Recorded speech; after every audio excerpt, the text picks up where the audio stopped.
Welcome to the Flight Club Podcast, a woman's guide to leaning out. We give you a behind-the-scenes look at business launch and growth through the stories of successful female entrepreneurs. Here's your host, Felina Hansen, founder and CEO of Hera Hub. Hello. I am really looking forward to my conversation today with Shauna Ruyle. She is the founder of the Aws Chatbot Challenge here in San Diego, and we'll talk about what that is. She's also VP of Public Policy at the AAUW San Diego branch, which is the American Association of University Women. And she is Director of Channel Success for one of Hera Hub member companies, Dina Moskowitz, who founded SaaSmax Corporation. And Dina has been on the Flight Club podcast as well. Shauna is a B2B tech professional with experience in business development, sales, marketing, and sales enablement for high growth startups.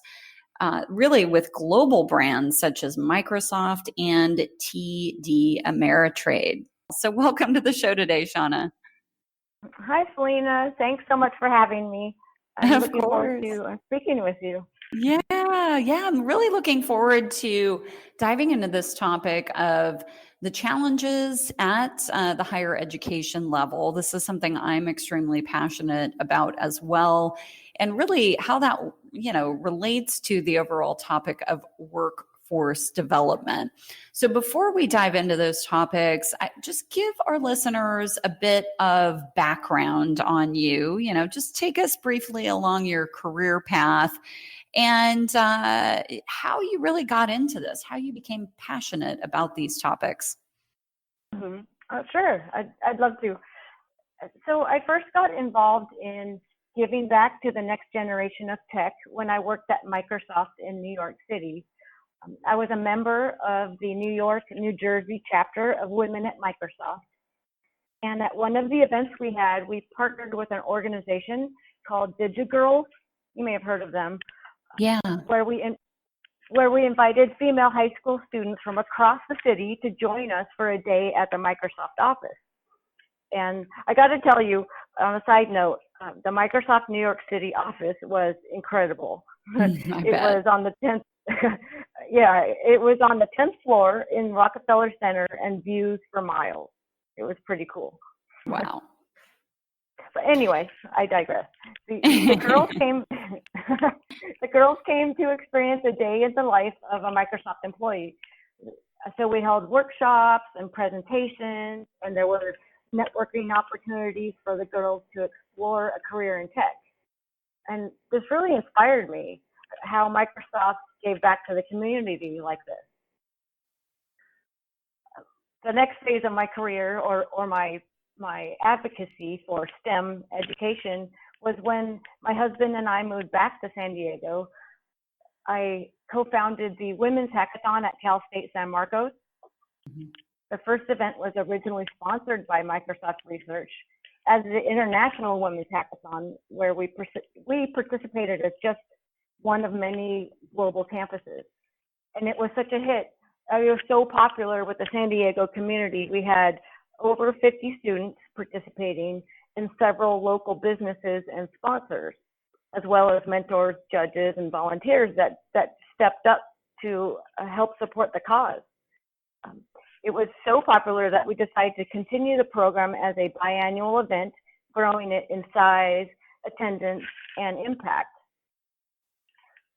So for the sake of time, fast forward to the AWS Chatbot Challenge, which I started this year.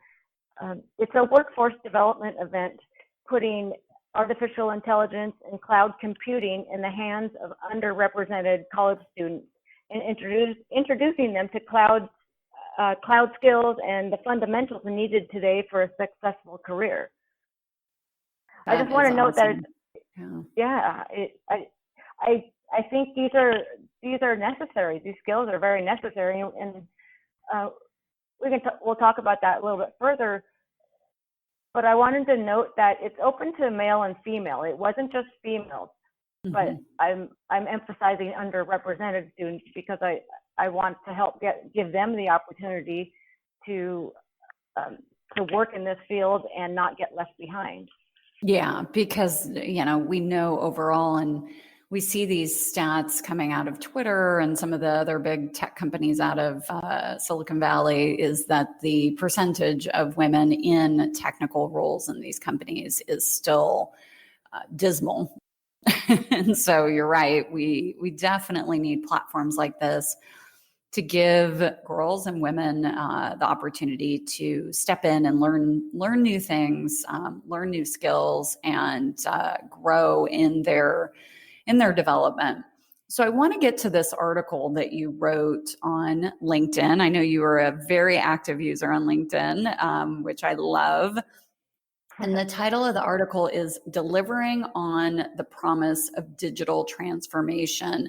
And I want to give our listeners a couple highlights of these 4 areas. So you list top 4 challenges for higher education today. And I'll rattle these off, and then I'm going to ask you about them specifically, and we'll go into, what kind of the details of these things. So number one, you list rising tuition costs coupled with lower spending per student. You also talk about the leaky education pipeline. So we'll come back to that, because I want to make sure we understand what that is. Also, ethnic demographics are changing in our cities. So we'll get into, some of the research that you've done on that, specifically related to the Hispanic population. And then, as we just said, there's still a huge diversity gap in tech specifically. So let's start back up at the top of these 4 challenges for higher education. So first, tackle for me the rising tuition costs. What does that exactly look like? Sure. So the first question is, are our U.S. colleges delivering on the promise of digital transformation? I mean, that's the whole premise of my article. Is our students being prepared for global competition and the future of work? And I'm not sure. I don't have the answer, but I'm not sure. I would say the answer is no. I'm just going to go with no from what I see. Okay. I'm glad you're confident in that. Yeah, I mean, because higher education is facing so many challenges today, and you just named the top 4. I mean, there's several more, but for the sake of discussion, we'll talk about that rising tuition cost. I see article after article about how expensive college is getting, and students and families are questioning, is it worth it? Is it worth it anymore? I mean, do I come out with the right skills to get a job? And actually college students, college graduates, do make more money than young adults that don't get a college education. Mm-hmm. That is true, but are they being prepared? My argument is, are they being prepared for digital transformation? And going back to the rising tuition cost, I mean, it's almost 4.5 times as expensive as it was 30 years ago. And I'm reading and understanding that there's lower spending per student on the state and local level, which is negatively impacting student outcomes.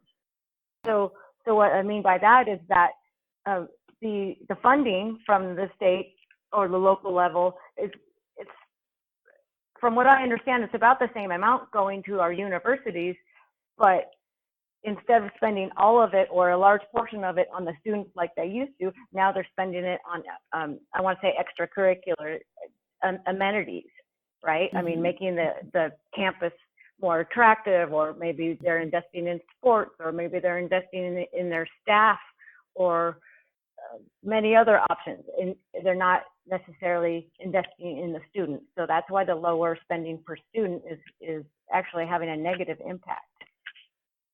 Yeah, I mean, I hear reports all the time, students coming out of school with, 50, 100, 150,000, depending on their degree, in debt. And that just, that is crippling. That puts somebody so far behind. And, I think it's, to your point, I mean, a degree is still important. I'm not trying to minimize that. And as somebody who, like you, also has a master's degree, an MBA, and I enjoyed my master's degree quite a bit. Went at night, did the weekend warrior type MBA program. But honestly, as an entrepreneur, and it depends on what we're talking about here, right? If you're going to be, you want to go be a brain surgeon, then yes, you need a degree. Absolutely. But entrepreneurship specifically, I still feel like, even though so many colleges now have entrepreneurial programs, to sit in a classroom and read a book about entrepreneurship just seems insane to me. And I've been excited about some of these programs that I've seen where, most of the time is spent outside the classroom within companies, very internship focused programs, which is making progress. So I think, you're right. It's like when you look at the overall value of a degree, and again, speaking more so on the business specifically, the innovation side of things, I see it too. And as an employer, to be honest, when somebody comes in and they have a really fancy degree, I think to myself, you know what? They're going to be cocky and they're going to want more than, frankly, they're worth, because a lot of them don't have real world experience. They come in with their fancy degree, but are they going to be able to roll up their sleeves as you need to do in a small business and really get it done? Right. And then as we talk about the changing demographics and lower income families or lower income students, maybe college isn't right for them. I'm not making that decision for them, but maybe there's a more affordable route, and that's something else that I'd say companies and educators are exploring. Like, instead of burdening themselves with this huge debt, a tuition debt, why don't they focus more on a vocation, or in the case of the Chatbot Challenge, I'm using that as a possible alternative to vocational expertise. Yeah, exactly. Because that's hands-on. You are learning, you're getting experience, you have something to put on your resume, you have an accomplishment, a project that you completed. I couldn't agree with you more, Shauna. I mean, there are so many ways to learn now. I mean, that's the thing, right? I mean, higher education and education in general, and you can tell you're getting me started here, and it's never going to stop because I am also very passionate about this topic. The structure of education in general, of expert individuals standing at the front of the room and students sitting in rows of desks and listening to expert and writing down everything the expert says to try to memorize things. It's so passe. I mean, it's not the world we live in. And if you or I or anybody exactly, if we want to go learn something, we Google it and we find a video, or we find, an article or whatever it might be. We can learn what we need to learn. Thank goodness for the internet, right? I mean, it has dramatically changed the way we learn, but I feel like so many of these universities specifically are just, they're afraid because of accreditation. I mean, don't get me started on that. I feel like, and somebody who has taught at the college level, I remember every year when the accreditation team would come in, everybody was scrambling, like, oh, we got to make sure that our, learning objectives are all buttoned up on every syllabus. And, it seemed like, maybe we need to address accreditation in order to trickle down into how universities teach. I don't know. That's probably taking this in a totally different direction. So let me come back to your points, because they are really important in this conversation. So what does it mean by there's a leaky education pipeline? Well, it's okay that you were talking about that, because it is related. Yeah, yeah. It is related. They're the education community. I understand that they are looking at ways of possibly awarding funding based on how they say it, outcome based results. Yeah. So do you get the students through the college process and to graduation? And so it's not just based on enrollment, it's actually based on the outcome. So yeah, and do they get a job afterwards is really the main barometer there, right?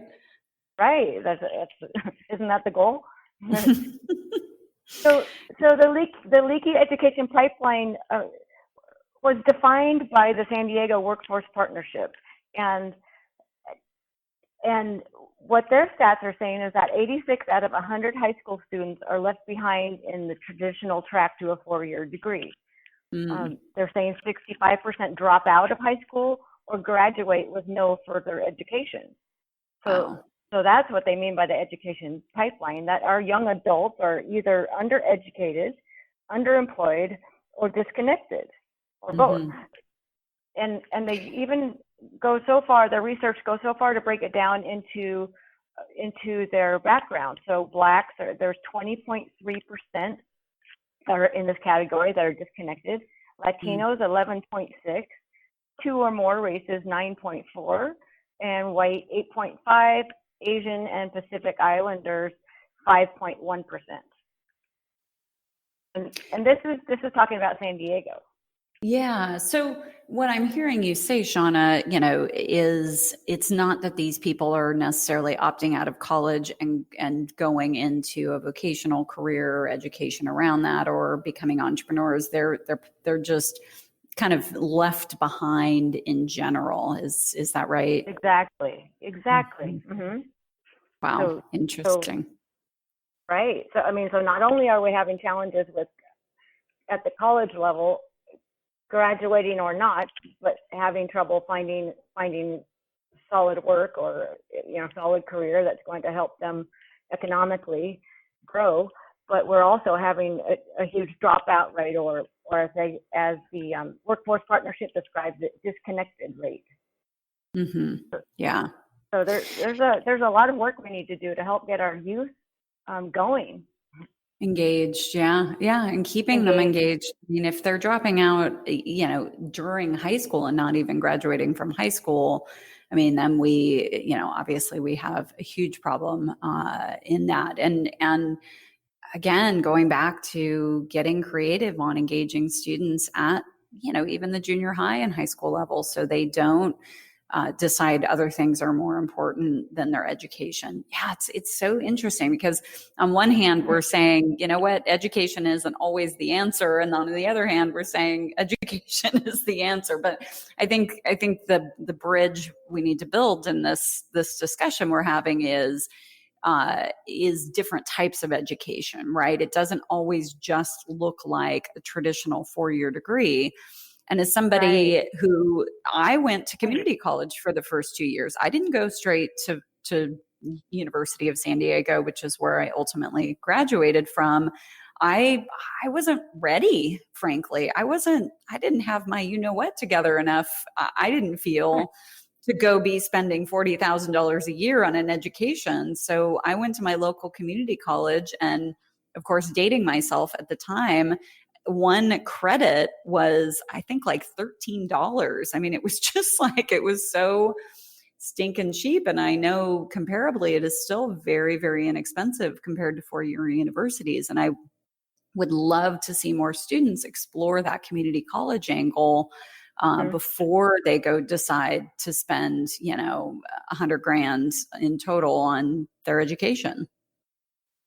Absolutely. So what community college did you go to? Because I did too. I did my first 2 years at Grossmont College here in San Diego. Fantastic. Yeah. So I grew up on the central coast of California. So I went to a community college up there in Santa Maria, California, called Allen Hancock College. And I had a great experience. I had some great professors, many of whom specifically for some of the business classes I started taking early on in my college education, they were people that were working in the field. I mean, they were, they weren't, lifetime professors. They were folks that, like I did for 8 years, back in my early 30s, I taught at the college level and was also running a business at the same time. And I felt so proud to be able to bring the real world experience that I was, things I was doing in my business every single day to my students. I think it was just so critically important. Mm-hmm. Right.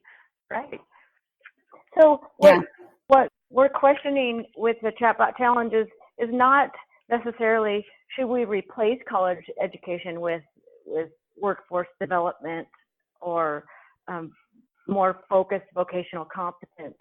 It can also be a complement, maybe to an AA degree or even to a bachelor's degree. It could be either or. It depends on the student's situation. Yeah, no, makes sense. Would you take a few minutes, Shauna, because our listeners might be going, what is a chatbot challenge? Would you explain what that is? Oh, certainly. So it's a workforce development event where we held it on July 27th this year, 2019, at the Amazon building in the University City, which is part of San Diego. And we invited students, underrepresented students, ages 18 up from any local colleges in San Diego or Southern California to come and learn about Amazon Sumerian, which is and how to build an AI-driven chatbot. Okay. So what we did was where does that chatbot live? Well, the Amazon Sumerian is one of the AWS services. So it's actually available in their free tier service. So that's why students were able to access it. Got it. And what we did was we introed students to AWS, like introduction, foundational level. This is what AWS is, and then we moved on to training them in another session in the lab on how to use Amazon Sumerian and integrate Lex. And so your listeners are probably saying, well, what's Lex? But possibly, or maybe some they probably are. And just to further define, so AWS stands for Amazon Web Services, I'm guessing? Correct. Mm-hmm. Okay, exactly. Good. Got it. So these sessions were focused on building your Sumerian scene and integrating Lex. And what Lex is the natural language processing engine behind Alexa. So that kind of gives you a picture of what it is. Lex is it's the AWS service that integrates with chatbots and other applications that you might be developing. So if that kind of lays out the technology behind it, students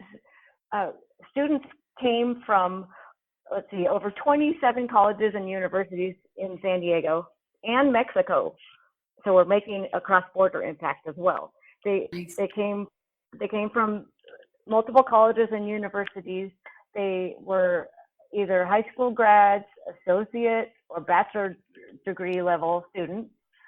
They had no experience in AWS before, but I'd say a majority.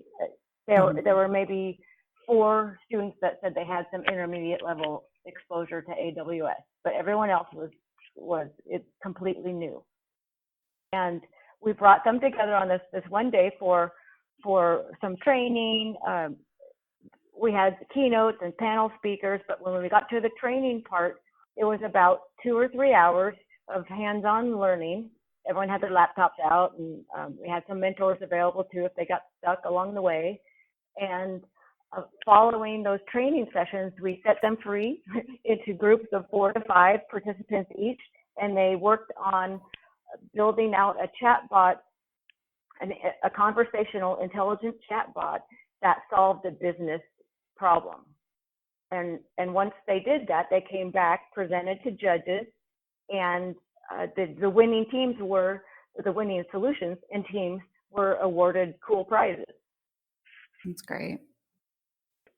Yeah, it was a really fun day, and so impressive that students who had no previous exposure to Amazon Web Services learned how to build an AI-driven chatbot in less than one day. That's amazing. That's so cool. It was, so inspiring. And I don't know what colleges are teaching AI or cloud computing. Maybe some are, and good on them. But this kind of event, I think, is ready to ignite and inspire young minds to get involved in the technology that's being used today and the skills that are needed today by companies. Yeah, you make such a good point with this, Shauna, because as I'm thinking about, you described this one-day event and, what they learn and they have this hands-on experience. Going back to the point you just made around, I'm not sure what they're teaching at the college level. That's the inherent problem. And let's go back and, blame it on maybe accreditation, is that this stuff is changing so fast, right? Like, how long does it take a university to decide that they are going to create a new class, and what layers of bureaucracy does it have to go through before the class is approved and the curriculum's approved and the book is picked out and it's probably, I would imagine it could take a year to even decide to get a class, on the schedule. And by the time it is, things have already changed, right? And so the supplementary of these one-day events like you're doing are so critically important to, really make sure that these students are learning, as you said, what is now, what is tomorrow, what is coming up, and not, theoretical history of computer science. Right. Although on the other hand, I do give props to the computer science students that came to the event, because they quickly caught on. I mean, maybe not having that background, they wouldn't have caught on so quickly. I'm not sure, but it's super important for them to learn current day skills and help companies with what they term as digital transformation. Because that's happening in companies that, so we could look at it from that point of view too. So economically or from a business perspective, if the companies aren't going through digital transformation, they're going to be left behind too. So we need skilled workers and skilled graduates that can help them do that. Absolutely. So I want to wrap up the conversation with a few more questions here, because I want to touch on something that I said in your intro, which is explaining to our listeners what channel sales is. But I'm going to leave that for a minute here. Before I get there, I want to touch on one of the final points of your article, which is well known.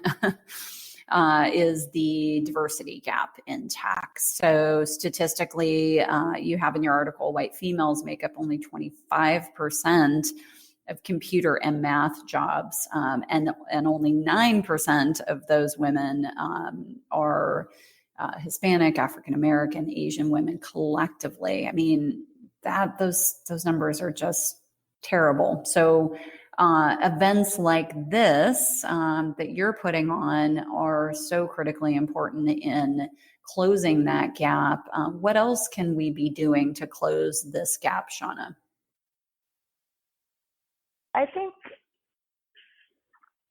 reaching out to community organizations that work with these different communities, whether it's women or it's Hispanic or it's Black. I mean, there's a lot of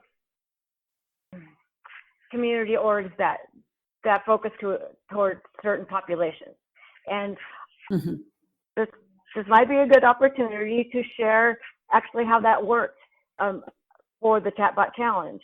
I didn't solicit any schools. Actually, I did solicit one, but I reached out to a number of organizations to see if they wanted to support or sponsor or put out the word about the upcoming AWS Chatbot Challenge. I reached out to Women Who Code, Girls in Tech, Latina Geeks, and there's a new up-and-coming organization called We the Plug. I don't know if you've heard of them. And they focus on Blacks and Latinos and helping them get introduced to the, I want to say, the startup community or the entrepreneurial community, but they also focus on education for the younger generation. So I can go on about the number of orgs and sponsors that we had for this event, but I think the community speaks for itself. I think they see the issues. They see the challenges for students and young workers today too, because they all stepped up to sponsor and support this event. It was amazing. I mean, I just had I've spent some time reaching out to these organizations, but I'm so thankful for their support. They were so ready to invest in this event and invest in education, alternative education, if you want to call it that. It was so impressive. So that's fantastic. Does that answer? I'm glad to hear does that answer your question? Yeah. No, I think that's a great place to look. Is there are so many great organizations that are doing this work, so get involved in those organizations, just get out there and get involved.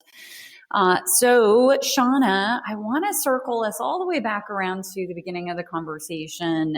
Talk a little bit more. You are involved in AAUW, which is essentially the Association for University Women, right? I'm missing an A, the Association, American Association of University Women. Did I get that right? You got it. That's right. Okay. All right. I'm like, what's that first A for? So obviously an important organization as it relates to the work you're doing. And I also want to talk about your work at SaaSmax. As mentioned before, Okay. Dina Moskowitz, a longtime Hera Hub member, is the founder of a company called SaaSmax and specializes in this world of channel sales. Will you describe to our listeners what is channel? What's the channel? When we speak of the channel, we mean the IT channel. So what SaaSmax does is develops relationships for ISVs with channel partners that will help accelerate and grow their business. So SaaSmax acts as a distributor between the two. Like distributing the software of the ISV and matching them up with qualified partners that will help them grow their revenue. Yeah. So if we think of it kind of like, if you're manufacturing a product, you need somebody to potentially distribute that product to retail stores, right? And so similar idea, if you're into it and you have a product like QuickBooks for small business owners, getting your product kind of in the hands of folks that are QuickBooks experts and are setting up QuickBooks for small businesses, that particular expert or consultant could essentially sell the QuickBooks product to their client, being that distributor, if you will, or that channel for that particular software platform to get out there. Is that right? That's exactly right. Yep. So they're reseller partners that can help you scale your business quicker than you could probably do it yourself. Yeah, right. Because sense. they already have those relationships. And as far as my VP public policy role with AAUW San Diego branch, I work to advance the organization's vision through civil, women's, and human rights advocacy on the local, state, and federal levels. Fantastic. I love it. Well, thank you for the incredible education today. We've learned a ton, Shauna. As we wrap up, what are you most excited about for 2020? What's one thing that you're really focused on, you're working on? Well, what's next for the AWS Chatbot Challenge is we're planning an event, and probably sometime in January, February, maybe as late as March. So another event that will be focused. I think this one's going to be focused on IoT. And I've already established an AWS partner who graciously offered to provide the content and the training on IoT for the students. So we're going to hold another one. Stay tuned, and I want to help these kids and these students to keep on innovating. That's awesome. That's exciting. And just in case our listener doesn't know, IoT stands for Internet of Things, and pretty much now almost everything we have in our house, from our refrigerator to, good Lord, our thermostat, right, is a mini computer. Right. And so really, really understanding how computers are changing how we live and how we work. So wonderful. Well, exciting. Well, if our listeners want to get in touch with you, Shauna, what's the best way for them to do that? I think the best way would be on LinkedIn. If you just search my name, it's Shauna Ruyle, Shauna, and last name is Ruyle. Wonderful. Thanks so much for your time, Shauna. I really enjoyed our conversation. Oh, me too, Felina. I really appreciate your time, and take care. Thank you for joining this week's episode of Flight Club, sponsored by Hera Hub. We look forward to sharing more success stories with you soon.